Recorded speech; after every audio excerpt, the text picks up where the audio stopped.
Hello and welcome to this virtual training session. The topic for today's presentation is Engagement Leadership. It will be presented by Karen Uzeri, Howard Teich, and Caroline Nohoth. Before we get started, I need to remind everyone that this session is being recorded. In the recorded session, your name may be visible to other people who are viewing the recording. If you have any objections, please disconnect at this time. Now I would like to introduce Caroline to begin the presentation. Great, thank you, and welcome to everybody who has joined us for this topic on our agenda this week for People and Diversity Week. This session will focus on engagement leadership, and I think you'll find a great mix in this session of some really interesting new ways of thinking, as well as some very tangible tactical advice we can all put into place as we move through our daily lives. So what I'd like to do is start with just a brief introduction. I am Karen Irizarry. I'm part of the SAP HR team focused on leadership development. I'm part of the leadership experience team, and I'm based in Newtown Square, Pennsylvania. And joining us today is an external thought leader and consultant, a terrific expert for us, Howard Teich, who is a psychologist at a firm called Solar Lunar, and he is based in San Francisco, California. And Howard, if you'd like to say hello to everybody, that would be great. Thank you. It's a great honor for me to share what is my most passionate topic about engagement leadership with an emphasis on empathy. And it's thank you for joining us today. Great. Thanks, Howard. So what I'll do now is just share with you our agenda, how we'd like to spend our time with you on this topic.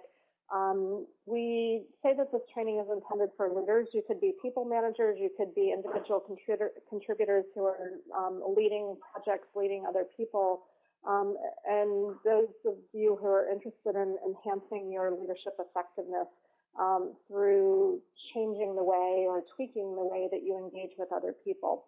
And the specific topics that we'll cover will be an introduction to the topic of emotional intelligence. And then one key area within emotional intelligence is empathy. And Howard will take us into an in-depth review of empathy and how that relates to our roles as leaders in the workforce. And he has a great model on how we can use empathy to drive engagement in our leadership practices. And it's his 4C model, and those 4 C's are communication, connection, commitment, and closure. So Howard will walk us through what each of those aspects are of engagement leadership and really provide us with some great tips and helpful guidance on each of them. And then we do have some additional resources that we can share with you that if you'd like to continue your study on this topic after this 1 hour that we'll have together, you can reference as well. So as we get going, I'd like to tell you that this session is designed to be an interactive session. We'll have a couple of polling questions. We'll have some opportunities for chat. And we'd really encourage you to participate in those. It's a great way to learn from each other. It's a great way to stimulate your own learning just by getting actively involved. And so just relax, enjoy this session, and get involved. I will say that if you are in full screen mode viewing the slides, you will not be able to see the poll questions or the chat box. So for this session, we do recommend that you come out of full screen mode and view the full meeting room instead so that you can be actively involved in the session. So to that end, we'd like to start with 2 poll questions. And Mernal, if I could ask you to open polls A and C. What we'd like to do is find out who's on the phone with us. So we have 2 quick questions. So we'd really love to see all of you participating in this poll. Just let us know what role you have in the organization currently and what your experience level is on this topic and what you're hoping to get out of today's session. So lots of people still voting. We'll just let the votes continue to come in. We have about 25 people who have voted, but I think we have more than that on the line, so we'll continue to keep this open for a minute. Okay, looks like the voting has slowed down, so if you could, Murnau, if you could broadcast those results for us. Looks like we have a majority of people who are in a people management role within the company. About 3/4 of our participants are managing other people.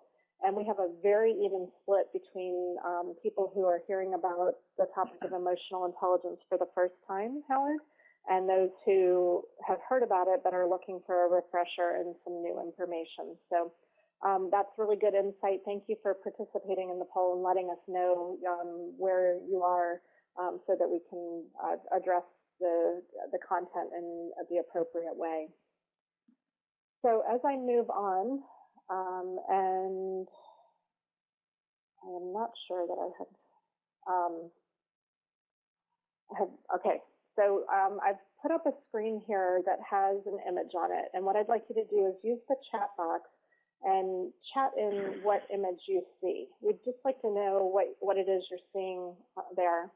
So great. Sharon, thank you for being the first one out. See faces. Great, so thank you. Okay, so the responses are coming in. We're getting a lot of people who are now seeing both images. There's two faces facing each other. The image is in black, and the image in white is a goblet or a vase. And we thought that this was a great way to start this session because it really highlights the concept that we all come to a situation with our own perspective, and we see the situation from our own perspective, and we think that that is the correct and perhaps the only perspective. And it's not until somebody allows us to understand that there is another way to view that scenario that we can then, our eyes are opened and we can appreciate another perspective. And so as we start to talk about emotional intelligence and in particular engaging with other people, we thought it was a really great image to put up there and illustrate that point. So thank you for participating in that chat. What I want to do now before we get into the content is just let you know a little bit about our leadership culture and what we're learning about leadership at SAP and why this topic made the list of topics for this year's People and Diversity Week. For the past, say, 4 years or so, we've gotten much more systematic about the way we have engaged in leadership assessments and who we've engaged with and what information we're being able to provide our leaders across SAP for their own individual development. So we have a number of individual assessments that leaders can participate in, and they get this data and they put together their own plans for their own development and growth. And at a macro level, we're able to get from these consulting firms that we have been working with, we're able to get data on what our trends are looking like, where are our strengths, where are our development needs. And we started to have a pretty clear picture emerge around our leadership strengths, which is all in the area of execution. And some of the concepts behind that are pushing for perfection, introducing new concepts, being a catalyst for new ideas. So this whole idea of taking something new and driving it through to completion is something that our leadership culture at SAP is really, really good at. We've also gotten information on where we could use development. And the category here I've labeled interaction skills. You might think of it as engagement skills. But some of the topics behind this are engaging with other people, working effectively with diverse teams, managing conflict, developing talent. So those are areas where we're not as strong as we are in execution. And so this whole concept of the interaction skills can really be enhanced through learning more and applying more on the whole topic of emotional intelligence. So that was sort of the reasoning behind adding the emotional intelligence topic to the leadership track for People in Diversity Week this year. So what is emotional intelligence? I'll just start with a definition that is in Daniel Goleman's book, Working with Emotional Intelligence. This book is about 20 years old, so this is not a new concept, but has been widely studied, and Daniel Goleman's work has been really a springboard for other people to continue studying and refining the concepts around emotional intelligence over the past number of years.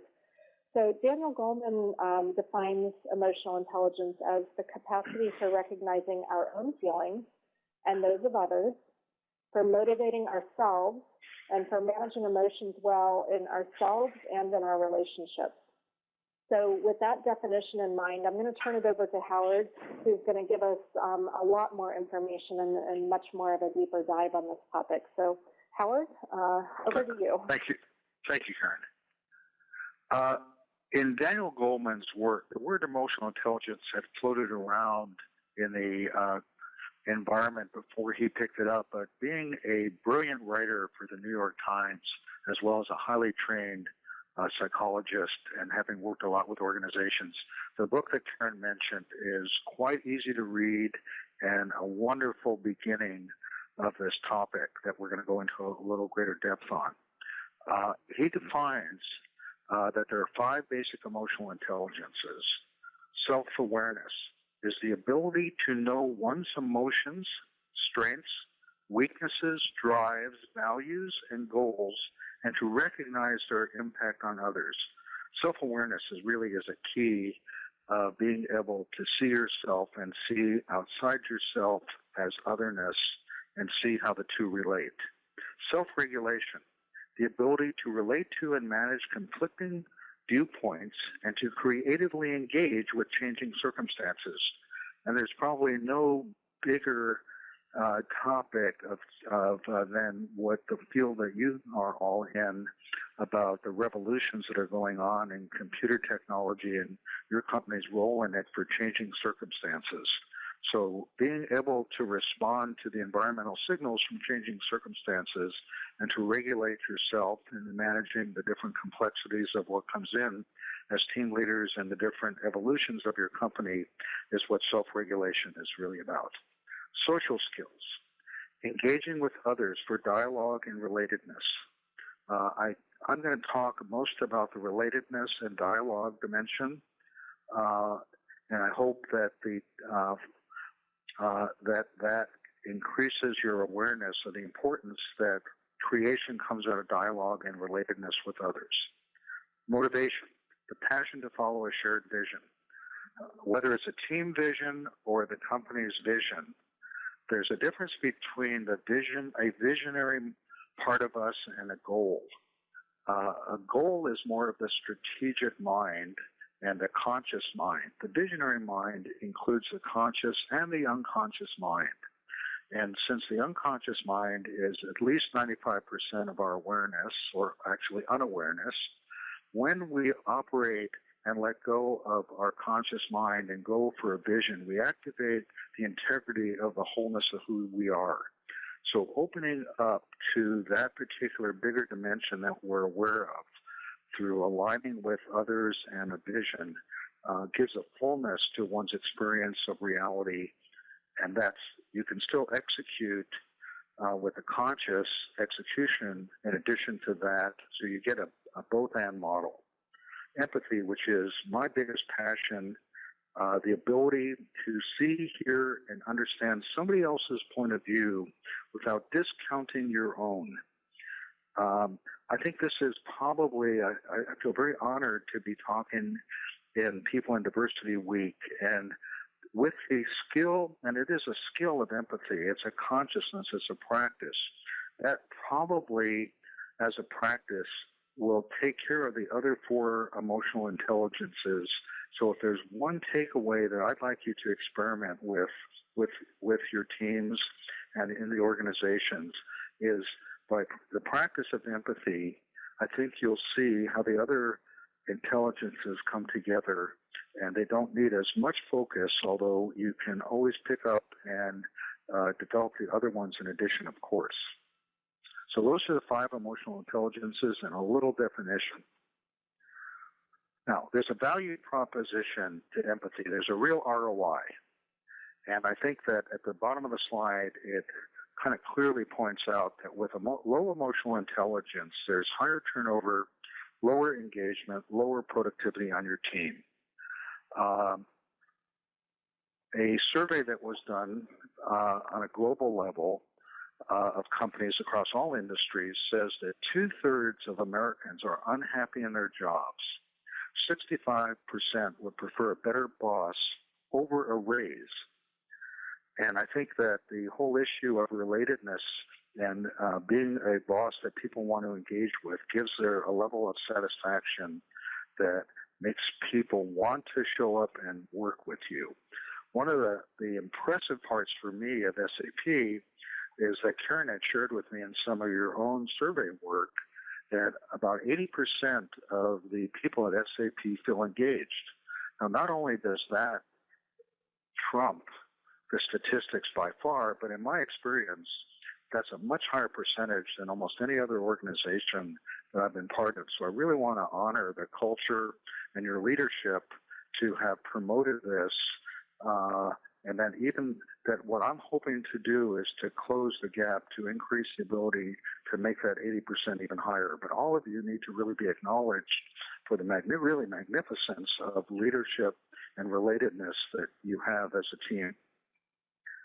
Now, one of the interesting things about emotional intelligence is where it's not really something that's taught. I never was exposed to any of this, but it really can be developed, improved, and learned.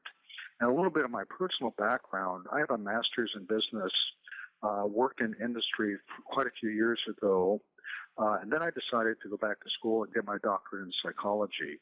And up to the point that I started becoming a real practicing psychologist in industry with leaders and in my own private practice with individuals and couples, if I look back, I hardly knew anything about emotional intelligence because even in psychology training, graduate school, they really didn't talk about this. It was much more research results. So this whole new wave that SAP is focused on and industry is actually happening in the industry much more than it's even happening in most people's personal lives, the awareness of the importance of developing and learning emotional intelligence. So becoming aware of emotional intelligence, I think, can become a lifestyle. Once you get the knack of it, it really can become fun and interesting and creative. We've mostly been taught about heroic accomplishments. Obviously, at SAP, you have to be great at it or you wouldn't have even been hired. So there's no question that that resource in you is already highly developed. What I hope is this is a complementary add-on because it's usually not emphasized that successful accomplishments occur by how we are engaged with others. That's why I call my program Engagement Leadership. We are actually, as it turns out, partners in thought. If you have a thought and you're not in relationship to another person and dialoguing, it's a self-centered thought. When you relate and engage with another and you share a dialogue about it, it becomes a reality. I think the key, certainly in my experience, of all the intelligence is empathy. I call it the master emotion. It is like, to me, it's like gravity attracts all matter. Empathy attracts the energy of living entities by empathetic resonance. As most of you know, energy and matter are different variations of the same dynamic. On a human level, the connectedness of emotions, and particularly empathy, is, I think, the master emotion. So it's the one thing that I keep finding that I'd say 75% of what I end up talking about, even though it's not my intention when I wake up in the morning, almost every day is about empathy. And I keep seeing that, wow, I keep talking about it. It's the one thing that seems to make the difference if I can engage with others in an empathetic way or help them engage. Almost everything else is a subset. So I really encourage you to bring empathy into your consciousness. It's only been about 5 years ago that empathy really came on the market. Even as a practicing clinical psychologist, it's hardly been around in the literature, and it's only being developed in training. I think it's very interesting that industry, and particularly the computer industry, is, I think, the leading dimension of teaching of consciousness as a culture and as a world system. So to me, the fact of an empathetic practice amongst emotional intelligence is not just a personal company thing. I think it has a great chance of changing the world. And the reason empathy is so important is an Italian neuroscientist about 5 years discovered what is now being called the monkey see, monkey do neuron. And I would encourage you to Google mirror neurons. And under mirror neurons, there's a very interesting special, a Nova special, that's about mirror neurons and how empathy is the core of this mirror neuron system. That's one of the oldest systems in the brainstem. So the brain, over its millions of years of evolution, that very early on, these mirror neurons, which provide for empathetic learning, become the key. For example, what they discovered in this work 5 years ago, which is really revolutionizing thinking in neuroscience at this point, is if I see you throw a baseball, the same neurons are firing inside of me, minus the motor neurons,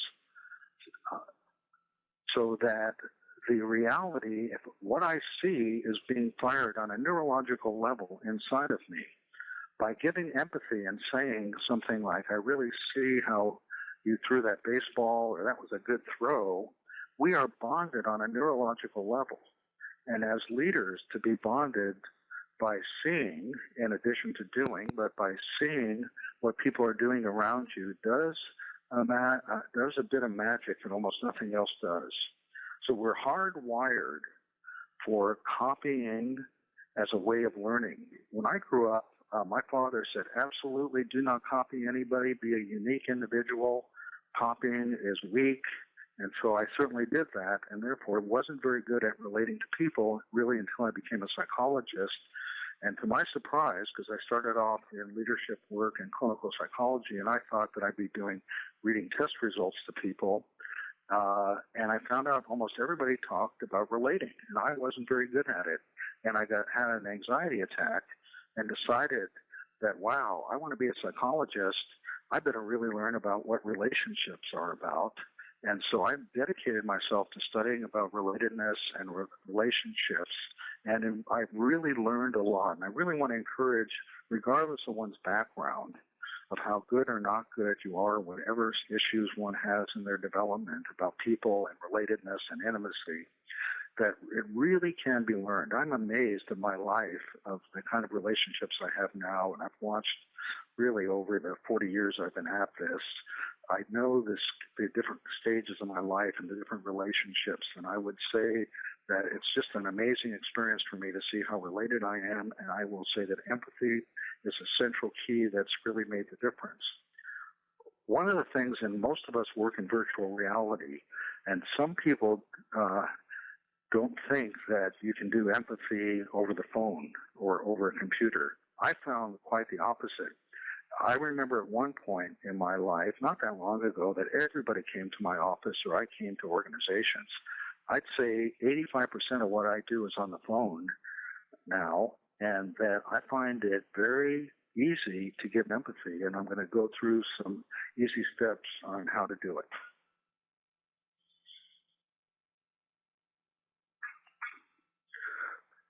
Now remember, there's these 5 emotional intelligences. As I've already said, I'm going to emphasize empathy, but this particular slide shows what I think is the nucleus of relatedness and why I call this work that I try to focus on engagement leadership. And it's about communication, connection, commitment, and closure. If you go back to the definition that Karen read, a lot of it's about self-awareness and self-regulation. As a leader, it's about working and leading others. And if you're not having your communication be superior, or your connection with people, or your ability to commit or have people in your teams respond to commitments to others and be able to put closure on things, almost all the emotional intelligences fall apart. So I feel this is the nucleus that by learning how to communicate, connect, commit, and close, and use empathy, you've got a whole organic, animated additional resource as a leader that in the competitive world today and where SAP is at in their engagement, I think this gives you a real competitive leadership role in the industry for the future that most other companies that I'm aware of are not really focusing on the importance of creative leadership with the success already at the high level that SAP has. So this, I think, is the nucleus of the work. I'm going to go through these in a little bit more detail. The communication. Notice that this is about empathy challenge. We're going to talk a little bit more about that paradigm. Connection is actually mutual empathy, being able to do what I call give empathy and receive empathy. That I call that twinning. And then we're going to talk a little bit about commitment and closure. So here is the work about communication and empathy, and I'm going to pass the baton back to Karen for a moment. Okay, great. So, Mernal, we need poll B opened up. We want to just do another quick poll with the participants and find out when you engage with others at SAP, what is the first thing that you're experiencing that they are doing? Are they listening and understanding first, or are they dispensing information and their own perspectives first? So what is your experience with others? So starting to see some responses coming in. We'll definitely be looking for more.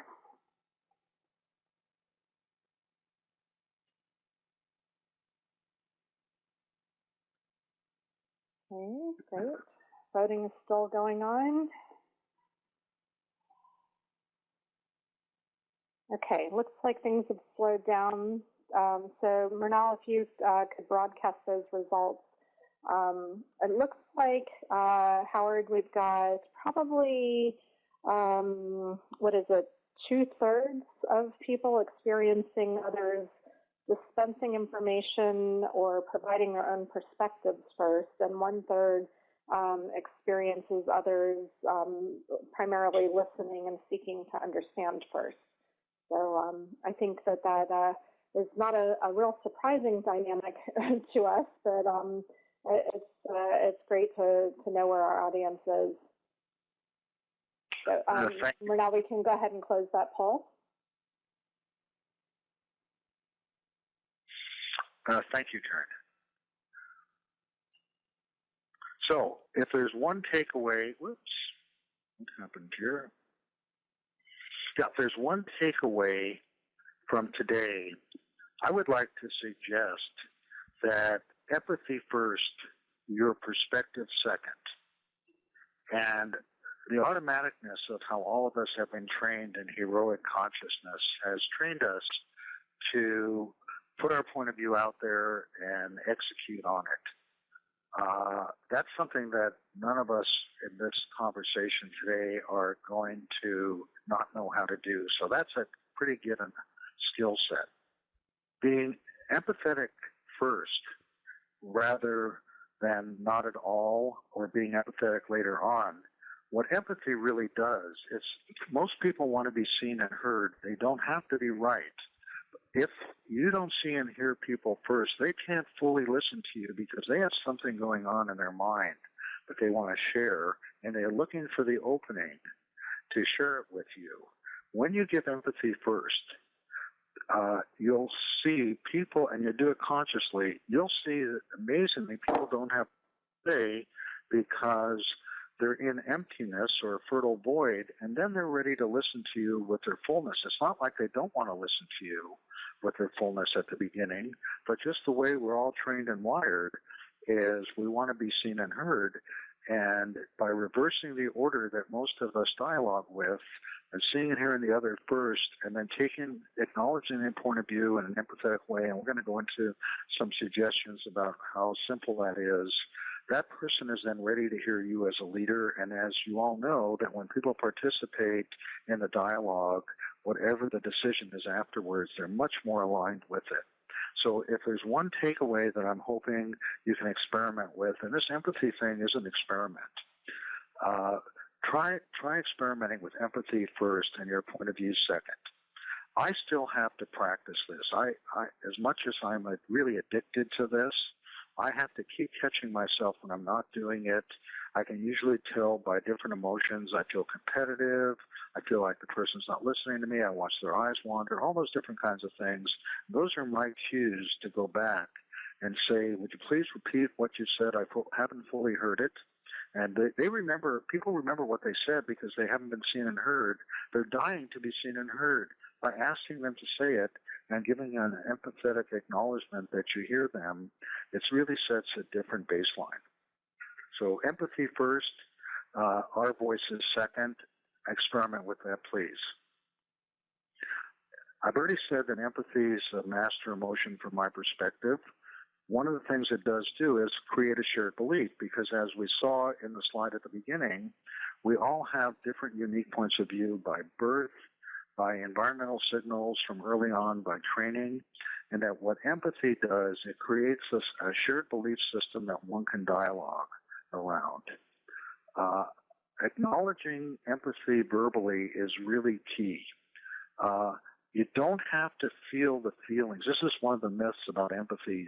The myth is, unless I feel what the other person's feeling, I'm not being empathetic. I found that not to be so at all. I'm not a big feeling type person in the moment. I'm much more intuitive.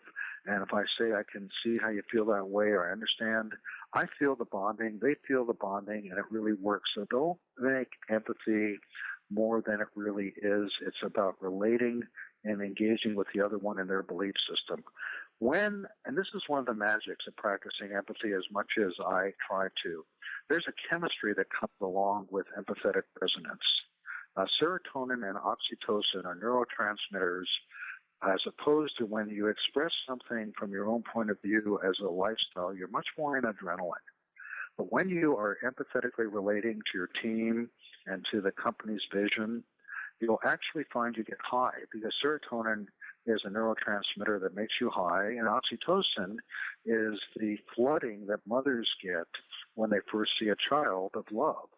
And empathy, I don't like using the word love in business because it's a very complicated word, but what empathy really does, it pours oxytocin into the bloodstream and serotonin, and I'm high most of the time, not because I'm trying to be high, but because that's just the secondary phenomenon of being empathy. So if you practice this a little bit, notice the chemistry changes in you, and I think that will reinforce practicing this even more.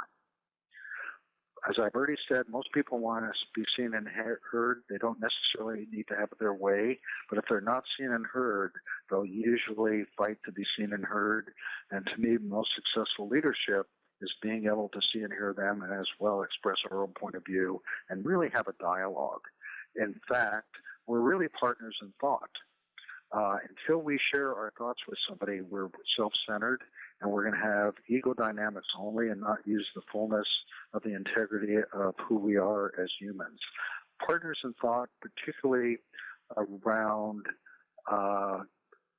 work issues and commitment issues, is really key. One of the other huge benefits of empathy, because it neutralizes the ego, so the ego becomes a witness to the reality rather than dominating the point of view.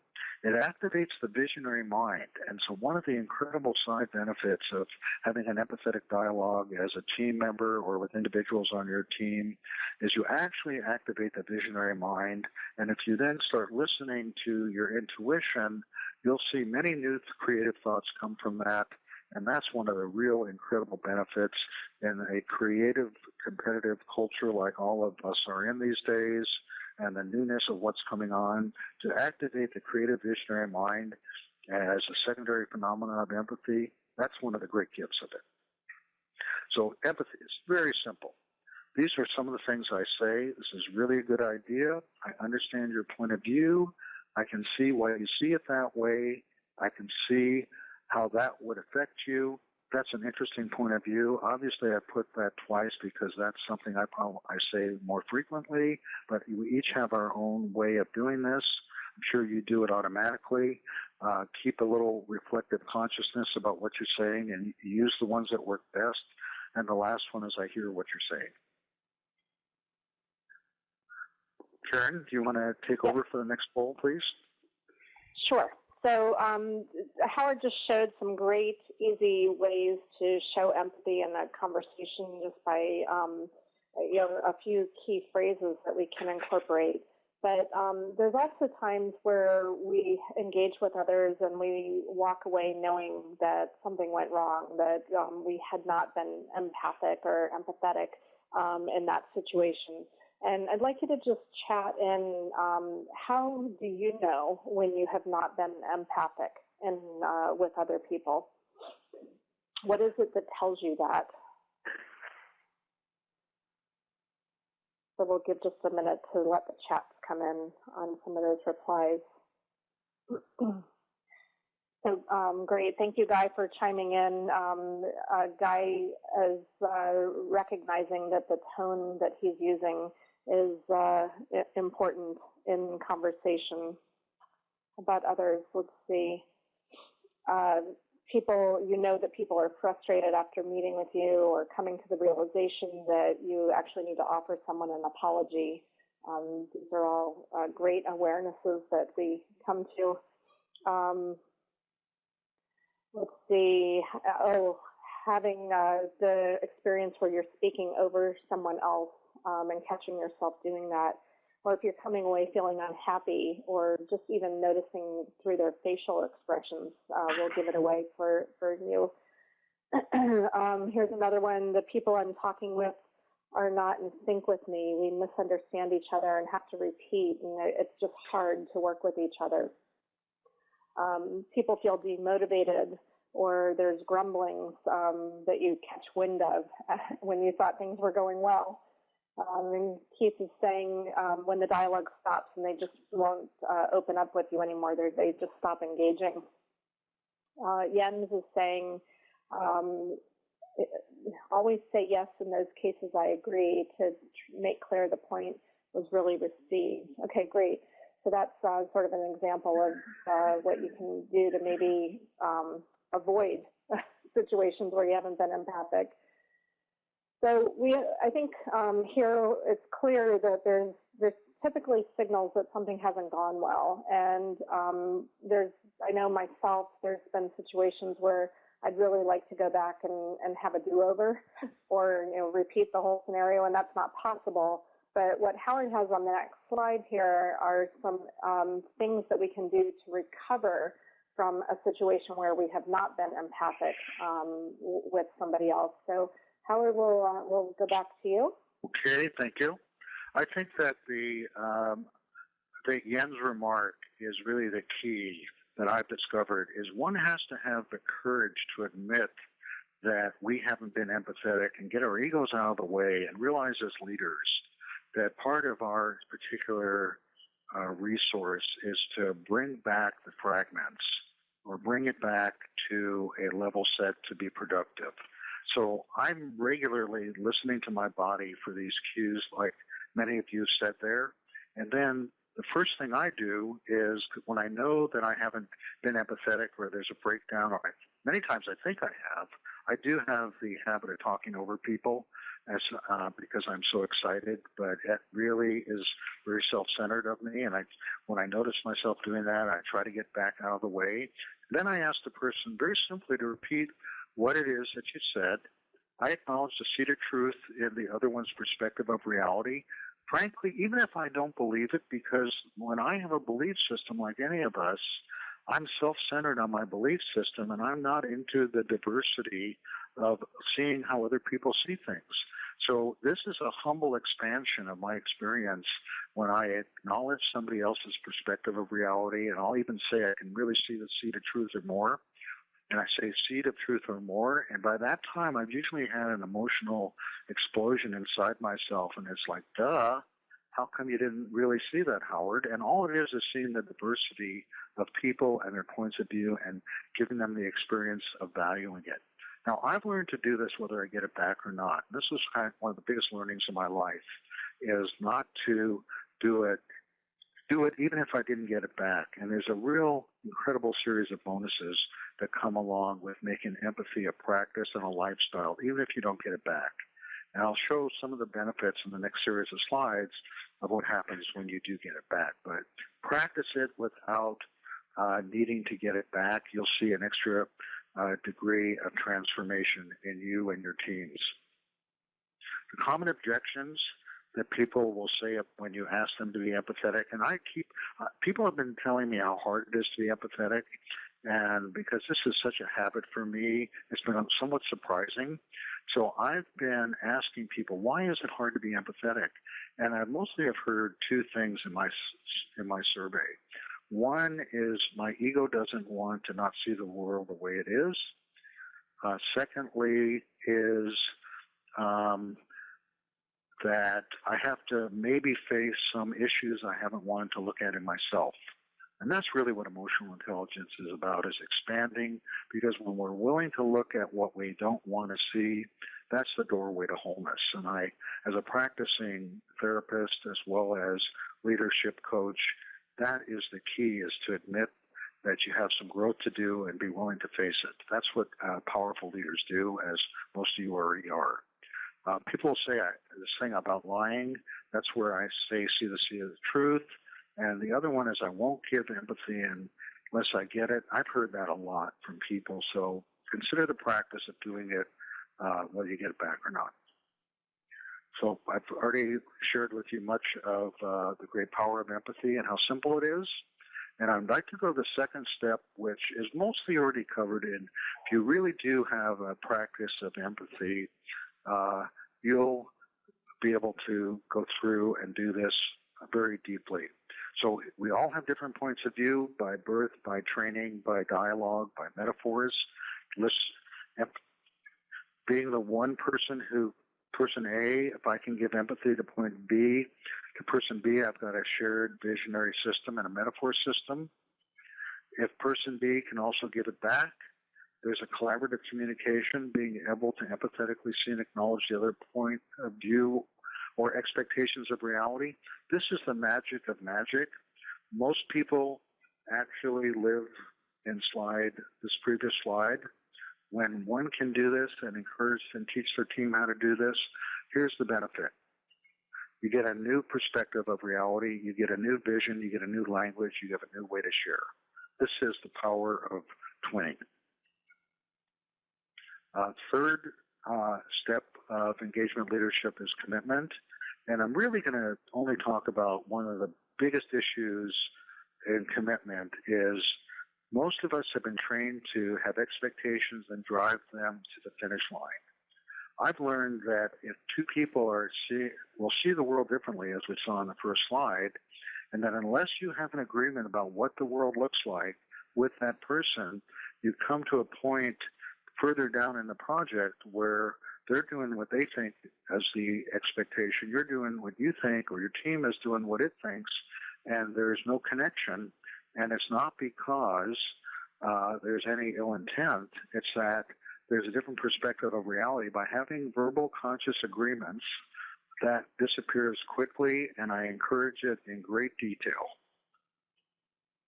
So here, I don't think there's anybody probably that works at SAP that consciously makes false commitments. We do it without really knowing it. And some of the issues are, if I hear the word but, I know I haven't been empathetic, because but ends up creating a binary reality, and I go back and give the empathy. People will say yes, they'll give in because they're exhausted if they don't feel like they're seen and heard, and if you're a leader, they want to please the leader. Many things happen. You can smell that when people are doing it. Some of the answers that you shared already do that. Try to spend the time to go back and reconstruct reality with them. You'll find that it's really worth that extra time. because otherwise you'll be operating in fragmented realities and they won't be able to do what they want to do for the team and for SAP. Whenever there's drama in an organization, my default is somewhere there's not empathy, probably in me and or the team or the organization, and I go back and try to reconstruct empathy and see where it is and where it's not working. So false commitments are not usually conscious, but they happen. You've all, in some of your answers, already known that's happening. Try the magic of empathy. It's easy as you're making agreements to make them with careful considerations. Have clarifying questions. Don't leave them or avoid it because it's too much time and you got to go to another meeting or go back to it. Write it down. Put on dates is really key. One of the main things about putting on dates is we all know in the field that you guys work in that you never really know how long it's going to take to do something. So if you do the date practice and you see you or your team, they know they can't make dates, have them renegotiate the dates because otherwise there's no trust. If people say they're going to do something and they don't do it when they say, and different team members are waiting for the handoffs that are in the communication and collaboration of a computer world. More than any, it's a collaborative world and we all need others. This is one of the phenomena that I think the computer world has added on to relatedness, and a lot of criticism is computers make it difficult. Not my experience is doing the opposite. People are having to be related and learning about things like emotional intelligence and empathy. So renegotiate dates and commitments in clear language really makes a difference. The four-step closure, I'm not going to talk too much about closure, but all I can say it's kind of a mystery that most people don't think about has anxiety or has delays because it's mostly an unconscious issue. It can activate things like fears of ending, which oftentimes can be unconsciously associated with death, and also about endings. Oh, what I didn't, are they going to see what I haven't done? So people have an anxiety that they're going to be vulnerable and called out for the things they avoided doing, and that sometimes can happen. So people can delay putting closure on something. Again, not always consciously, but it can be an unconscious delay because they don't want to be seen for what they didn't do. Excuse me. Those are some of the main things about closure. I imagine that there's many postmortem meetings that are really important to do, not just for the data, but to see those will be the things that get repeated in the future with the same teams of people. So if you can use your postmortem meetings to reconstruct and make commitments, not expectations about how to go forward, you're much less likely to have the same issues. So non-closure issues are issues, they're kind of vagueness of I'll take care of it, I'll get you the report, what can I do? When you hear that, if you nail it down with agreements, you'll find there's a whole level of trust. And it's not like people don't want to be trustworthy, but we all have these unconscious habits that keep us from showing up and being the best of who we can be. So here are the 4 C's again: communication, empathy first, I encourage, our voice second, mutual twinning, if you can create that on a team and with any individuals, it's incredible magic, commitment and closure. Those are the 4 C's. And Karen, do you want to take over, please? Yep. I think we have some time to open the phone lines for questions, and we'll also take questions in the chat. So, Martin, if you want to provide instructions on the phone questions. Yes. Thank you. If you would like to ask a question at this time, please press the star key followed by the number 1 on your telephone keypad. Please ensure the mute function on your telephone is switched off to allow the signal to reach our equipment. Once again, please press star 1 to ask a question. Pause for a moment to allow everyone to signal. Great. So while questions are forming in people's minds and they're activating their phone lines, I'll flash this slide up, which is if you're really interested in the topic, which I find fascinating, and I really appreciate Howard's perspective and experience and some of the stories that bring it to life. I wanted to let you know that within our SAP Learning Center, we do have classroom training, virtual training, and e-learnings available on the topic of emotional intelligence, where you can easily access additional materials. Howard also referenced a couple of other resources. I took a couple of notes myself. If we Google mirror neurons, we can see the NOVA special that he referenced. And of course, the book that we started the presentation with, Daniel Goleman's Working with Emotional Intelligence. So lots of good resources for you if you're interested in continuing to learn about this topic and build out additional tips and skills. So, Martin, do we have any questions on the phone? Yes, we can take our first telephone question. Please go ahead. Your line is open. Yes, hello. My name is Sachin Bapat, and I first want to thank both of you for Karen and Howard for a great session. Many Thank you. Thank you. Thanks. And I have one suggestion and one question. I think you asked earlier about. Thank you. So you asked earlier about, the first question was, do people listen at SAP first or they disseminate information? And I think the issue is that we are so rushed in our half-hour meetings that there is not enough time, oftentimes, it feels like, to allow everybody time to talk. However, Howard made a fantastic point. If you cannot talk in the beginning, you're busy with finding an opening. So I'm just bringing that up, that there might be some solutions, even technological solutions, to let people contribute ahead of a meeting so they feel heard and seen, and that we get that, quote-unquote, out of the way so everybody is present. I want to say that is a brilliant suggestion and a technological and relationship leadership challenge, but I really think you put your finger on something I've never heard anybody else talk about, because everybody knows how little time and how much adrenaline there is and how little time there is to do anything. But I do think if you as a company or you as team leaders can figure out how to make that space, you'll save time at the end, because what isn't seen and heard will be fragments later on. So I think that's a powerful suggestion. Thank you. Thank you very much. Great, thank you.